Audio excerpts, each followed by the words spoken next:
टूटा हुआ लश्कर का भरम देख रहे हैं, टूटा हुआ लश्कर का भरम देख रहे हैं और जिल्ले इलाही के करम देख रहे हैं। ताकत का नशा अक्ल पे हावी है तुम्हारी, तुम देख न पाओगे जो हम देख रहे हैं। सभापति महोदय, अपने शीश महलों में बैठे हुए सरकार के सांसद और मंत्री कह रहे हैं कि महंगाई कम हो रही है। अरे संसद की कैंटीन से बाहर निकल करके एक चाय का कप खरीदिए, तब समझ में आएगा कि महंगाई कम हो रही है या बढ़ रही है। किसी एक दिन अपनी किसी मजदूर की तरह अपनी दिन भर की दिहाड़ी लेकर के बाजार जाइए और अपने बच्चों के लिए राशन खरीदिए, तब पता चलेगा कि महंगाई कम हो रही है या नहीं हो रही है। हानि भूल जाते, ये पुरवा की रवानी भूल जाते, जो आकर 4 दिन गांव में रहते तो सारी लंतरानी भूल जाते। श्री इमरान प्रतापगढ़ी। धन्यवाद सभापति महोदय,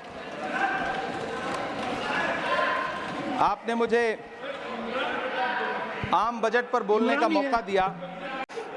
इमरान प्रतापगढ़ी। धन्यवाद सभापति महोदय।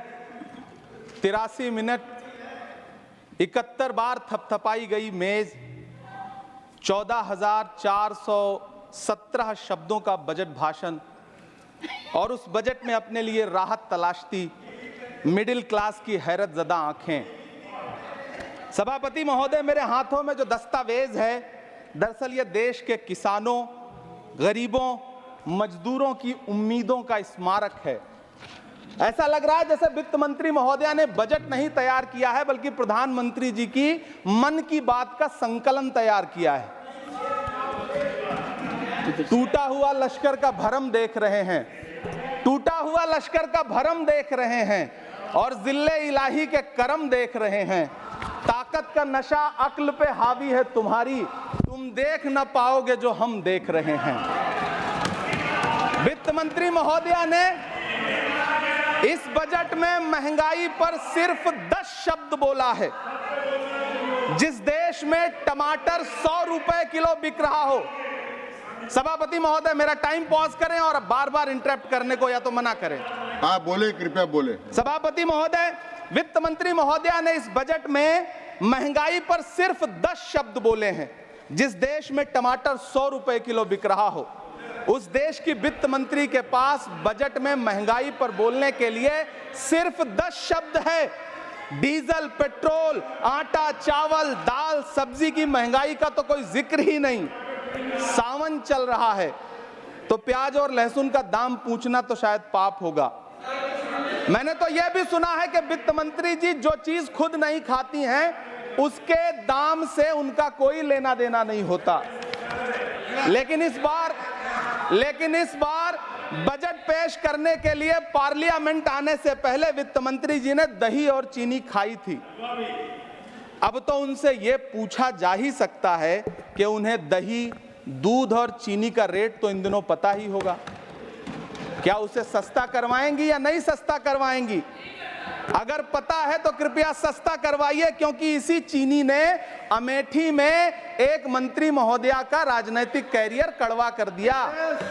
सभापति महोदय, अपने शीश महलों में बैठे हुए सरकार के सांसद और मंत्री कह रहे हैं कि महंगाई कम हो रही है। संसद की कैंटीन से बाहर निकल करके एक चाय का कप खरीदिए, तब समझ में आएगा कि महंगाई कम हो रही है या बढ़ रही है। किसी एक दिन अपनी किसी मजदूर की तरह अपनी दिन भर की दिहाड़ी लेकर के बाजार जाइए और अपने बच्चों के लिए राशन खरीदिए, तब पता चलेगा कि महंगाई कम हो रही है या नहीं हो रही है। यहां बैठ करके बड़ी बड़ी बातें करना आसान है। ये चूनर धानी धानी भूल जाते, ये पुरवा की रवानी भूल जाते, जो आकर 4 दिन गांव में रहते तो सारी लंतरानी भूल जाते। सभापति महोदय, इलेक्टोरल बॉन्ड खरीदने के नाम छुपाने वाली सरकार, इलेक्टोरल बॉन्ड खरीदने वालों के नाम छुपाने वाली सरकार इन दिनों आम के ठेला लगाने वालों के नाम जानना चाहती है। मुझे तो होटलों, ढाबों या आम के ठेलों पर नेम प्लेट लगवाने वालों से पूछना है कि कभी खून की बोतल पर देखा है किसी का नाम लिखा हुआ? मुझे पूछना है कि क्या कोरोना के दौरान अपनी उखड़ती हुई सांसों के लिए ऑक्सीजन तलाशने वाले किसी इंसान ने ऑक्सीजन लाने वाले किसी इंसान से पूछा था कि ऑक्सीजन लाने वाला इंसान हिंदू है या मुसलमान है? मुझे पूछना है कि लावारिस लाशों के लिए कोरोना में कांधा देने वाले, चिताओं के लिए लकड़ियां सजाने वाले किसी इंसान से पूछा गया था उसका नाम, उसका मजहब? लेकिन इन दिनों पूछा जा रहा है सभापति महोदय। अफसोस, देश के प्रधानमंत्री जी ने कभी न टूटने वाली चुप्पी ओढ़ ली है। सभापति महोदय, जनता ने 63 सीटें कम क्या कर दी?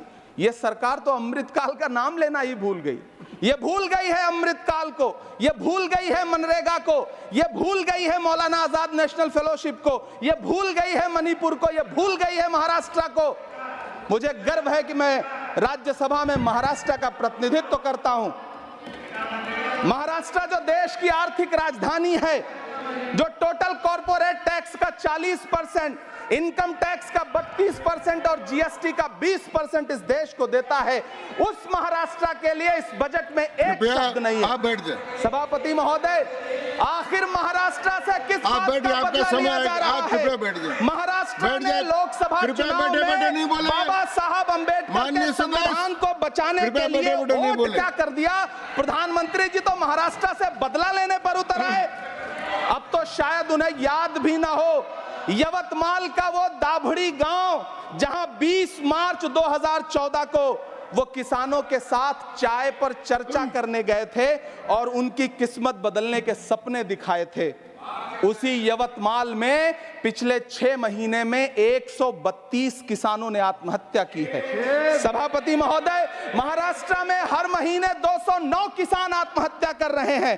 राज्य सरकार द्वारा सौंपा गया आंकड़ा बताता है कि 1 जनवरी से 31 मई के बीच 1046 किसानों ने आत्महत्या की है। लेकिन अफसोस, इस बजट में महाराष्ट्र के किसानों के लिए कुछ भी नहीं है। किसानों से चिढ़ी हुई सरकार ने बजट में किसानों के एमएसपी की लीगल गारंटी नहीं दी। लेकिन याद रखिएगा, जो किसान का नहीं वो हिंदुस्तान का नहीं। सभापति महोदय, मुझे वित्त मंत्री जी से पूछना है कि वो जो कुछ साल पहले 100 स्मार्ट सिटी बनाने का ढोल पीटा गया था, सुना है उस ढोल में पानी भर गया है, इसीलिए आपने उसका नाम बदल करके सिटीज ऑफ ग्रोथ हब्स रख दिया है। अच्छा है, नाम बदलने का खेल खेलते रहिए। आपकी कई सरकारें तो इसी वजह से चल रही हैं। इस सरकार को पढ़े लिखे लोगों से दिक्कत है सभापति महोदय, इसीलिए इस सरकार ने यूजीसी का बजट 66% कम कर दिया है। वाह री सरकार। सभापति महोदय, मैं वित्त मंत्री जी के संज्ञान में लाना चाहता हूं कि किशनगंज में एएमयू सेंटर के पास 224 एकड़ जमीन है। यूपीए सरकार ने सोनिया गांधी जी की अगुवाई में 136 करोड़ रुपए एएमयू किशनगंज सेंटर के लिए सैंक्शन किए थे। लेकिन आपकी सरकार ने पिछले 10 साल में उस 136 करोड़ में से सिर्फ 10 करोड़ रुपया रिलीज किया है।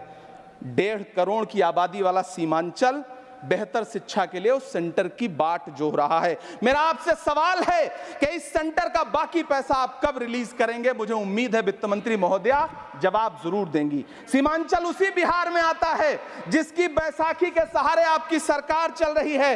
वहां के लोगों को एम्स की जरूरत है। महानंदा और कोसी से होने वाली बाढ़ की तबाही को रोकने के लिए बांध बनाइए, सीमांचल के साथ सौतेला व्यवहार बंद करिए।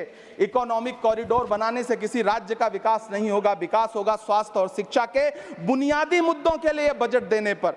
सभापति महोदय, एक तरफ तो इस बजट में पीएम आवास योजना के तहत 3 करोड़ अतिरिक्त मकान देने की घोषणा है और दूसरी तरफ लखनऊ के अकबर नगर में 1280 वो मकान हैं जिन्हें रिवर फ्रंट बनाने के नाम पे बुलडोजर से जमींदोज कर दिया गया। सभापति महोदय, लोग चीखते रहे, बच्चे बिलखते रहे, वसुधैव कुटुंबकम का नारा लगाने वाली सरकार इंसानों के घरौंदे उजाड़ कर जश्न मना रही है। सभापति महोदय, मेरा बहुत भावुकता के साथ देश के प्रधानमंत्री से सवाल है कि इन उजड़ते हुए मकानों और बेघर होते हुए घरों को देख करके आपको नींद कैसे आती है? आप सो कैसे पाते हैं? मेरा सवाल है इस देश के प्रधानमंत्री से, या तो लोगों के घरौंदे उजाड़ना बंद करिए या फिर करोड़ों मकान बनाने की झूठी घोषणाएं करना बंद करिए। यह बजट झूठ का पुलिंदा है। यह बजट आपके पिछले साल के बजट का कट कॉपी पेस्ट है। यह बजट हमारे चुनावी घोषणा पत्र की नकल करने की एक बेईमान कोशिश है। लेकिन कहावत है ना कि नकल के लिए भी अकल चाहिए। मेरे हाथ में एक तरफ न्याय पत्र है जो हमारा है और दूसरी तरफ अन्याय पत्र है जो आपका है। इस सरकार को आलोचना सुनने की आदत नहीं है सभापति महोदय। जब आप इनसे सवाल पूछिए तो ये कृपया कहते शांत हैं कि रहिए। आप बताइए 70 साल में आपने क्या किया है। कृपया मैं तो शांत- इस सदन में शांत- कहना चाहता हूं सभापति महोदय कि हमसे 70 साल का हिसाब मांगने वालों, जो सरकार अपना चलाया हुआ 2000 का नोट 7 साल नहीं चला सकी, वो हमसे 70 साल का हिसाब मांगती है। सभापति महोदय, मैं अंत में आपसे यह कहना चाहता हूं, यह बजट बैसाखी पर टिकी हुई कृपया सरकार का सुने। कुर्सी बचाओ बजट है। सुने। इस बजट में राज्यों के साथ, किसानों के साथ, नौजवानों के साथ, महिलाओं के साथ, देश के मिडिल क्लास के साथ अन्याय किया गया है और इस अन्याय का खामियाजा आपको महाराष्ट्र, हरियाणा और झारखंड के चुनाव में भुगतना पड़ेगा। सभापति महोदय, इस सरकार ने नोटबंदी लगाकर देश की आम जनता की पूंजी कृपया छीन ली। बैठे नहीं बोले, गब्बर सिंह कृपया। टैक्स लगा करके छोटे व्यापारियों के कारोबार छीन लिए, पेपर लीक करवा करके युवाओं की आंखों से नौकरी के सपने छीन लिए, अग्निवीर लाकर देश के जवानों की उम्मीदें छीन ली, बुलडोजर लगाकर लोगों के आशियाने छीन लिए, महंगाई लाकर देश की जनता की थाली से निवाले छीन लिए और नारा लगाया कि हम तो सेवक हैं, 18-18 घंटे काम करते हैं। इन्हीं लोगों के लिए किसी ने शेर कहा है कि जो सच और झूठ में दूरी है वो दूरी समझते हैं, सियासी हाकिमों की हम भी मजबूरी समझते हैं, वो अपना हक समझते हैं निवाला छीन लेने को। डकैती को बहुत से लोग मजदूरी समझते हैं। हमें पता है कि कैसी मजदूरी की जा रही है। सभापति महोदय, मैं यहाँ खड़ा होकर के अंत में आपसे कहना चाहता हूं कि इस बजट में तमाम राज्यों के साथ अन्याय किया गया है, इस बजट में युवाओं के साथ अन्याय किया गया है, महिलाओं के साथ अन्याय किया गया है और खास तौर से महाराष्ट्र के लिए कुछ नहीं रखा गया है। महाराष्ट्र बाढ़ से जूझ रहा है, पानी बरसने से वहां 1500 से ज्यादा लोग मारे गए हैं। उस शहर को, उस राज्य को 4000 करोड़ के पैकेज की जरूरत है ताकि जो फसलें बर्बाद हुई हैं लोगों को राहत दी जा सकी। लेकिन अफसोस, इस बजट में महाराष्ट्र के लिए ऐसा कुछ भी नहीं है। मैं आखिर में यह कहना चाहता हूं कि पिछले 7 दिन से इस बजट का बड़ा ढिंढोरा पीटा जा रहा है, इसे महान बताया जा रहा है, लेकिन कौन महान बता रहा है? सत्ता पक्ष के लोग, उन्हें तो बताना ही है। क्योंकि मैं अवध क्षेत्र से आता हूं, प्रतापगढ़ से, नीरज भाई भी अवध और पूर्वांचल से आते हैं। वहां एक कहावत है कि बिटिया की तारीफ किसने की? बिटिया की महतारी ने, यानी कि बेटी की प्रशंसा किसने की? मां ने। तो इस बजट की तारीफ सत्ता पक्ष करे तो करेगा ही, लेकिन विपक्ष के एक भी सांसद से आप पूछिए कि क्या उसके राज्य को कुछ मिला है, तो वो ये कहेगा कि नहीं, कुछ भी नहीं मिला है। बहुत बहुत धन्यवाद सभापति महोदय, मुझे आम बजट पर अपनी राय रखने के लिए। धन्यवाद।